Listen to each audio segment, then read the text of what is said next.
बंदे पुरुषोत्तमम जय गुरु। परम प्रेममय श्री श्री ठाकुर अनुकूल चंद्र जी के चरणों में मेरा कोटि कोटि प्रणाम और सभी गुरु भाइयों को मेरा आंतरिक जय गुरु। ठाकुर अनुकूल चंद्र जी के अनुसार स्वर्ग और नरक। ठाकुर अनुकूल चंद्र जी, जो एक महान संत, आध्यात्मिक गुरु और समाज सुधारक थे, उन्होंने स्वर्ग और नरक को केवल मृत्यु के बाद के स्थानों के रूप में नहीं, बल्कि जीवन की वर्तमान अवस्था के रूप में भी समझाया है। उनके अनुसार स्वर्ग और नरक किसी भौतिक स्थान का नाम नहीं, बल्कि एक मानसिक और भावनात्मक स्थिति है, जिसे व्यक्ति अपने कर्मों, विचारों और आचरण के आधार पर अनुभव करता है।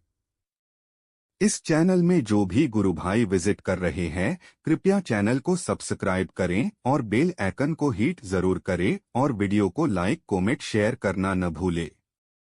स्वर्ग का अर्थ, स्वर्ग का तात्पर्य उस स्थिति से है जहां व्यक्ति आनंद, शांति, प्रेम और संतोष का अनुभव करता है। ठाकुर अनुकूल चंद्र जी के अनुसार वे लोग स्वर्ग का अनुभव करते हैं, एक सत्कर्म करने वाले जो सत्य, प्रेम और करुणा के मार्ग पर चलते हैं। दो, ईश्वर में आस्था रखने वाले, जिनका जीवन परमात्मा की भक्ति, सेवा और ध्यान में होता है। तीन, सेवा भावना वाले, जो निःस्वार्थ भाव से दूसरों की मदद करते हैं।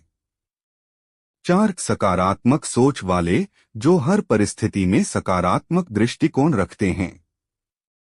पांच, सदाचार का पालन करने वाले, जिनका जीवन नैतिकता, सदाचार और धर्म के सिद्धांतों पर आधारित होता है। नरक का अर्थ। नरक उस अवस्था को दर्शाता है जहां व्यक्ति पीड़ा, दुख, अशांति और असंतोष में जीता है।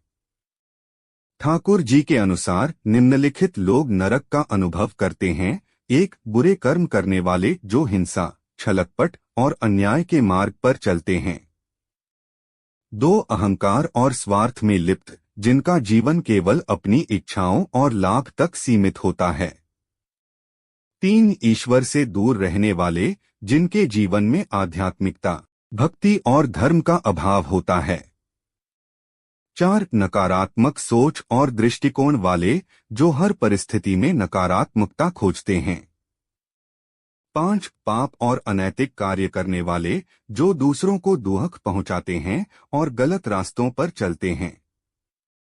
जीवन में स्वर्ग नरक का अनुभव। ठाकुर अनुकूल चंद्र जी बताते हैं कि स्वर्ग और नरक केवल मृत्यु के बाद नहीं, बल्कि जीवन में ही अनुभव किए जा सकते हैं। जब व्यक्ति सन्मार्ग पर चलता है, प्रेम, शांति और ईश्वर भक्ति में रत रहता है, तो वह जीवन में ही स्वर्ग का आनंद प्राप्त करता है। वहीं जब व्यक्ति अपने जीवन में अधर्म, बुराई और नकारात्मकता को अपनाता है, तो उसे जीवन में ही नरक की पीड़ा का अनुभव होता है। और अंत में हमें यह शिक्षा मिलती है कि स्वर्ग और नरक का निर्णय हमारे कर्म, विचार और जीवन जीने के तरीके पर निर्भर करता है। इसलिए हमें हमेशा सत्कर्म, प्रेम, सेवा और ईश्वर भक्ति के मार्ग पर चलने की जरूरत है, ताकि हम इसी जीवन में ही स्वर्गीय आनंद का अनुभव कर सकें।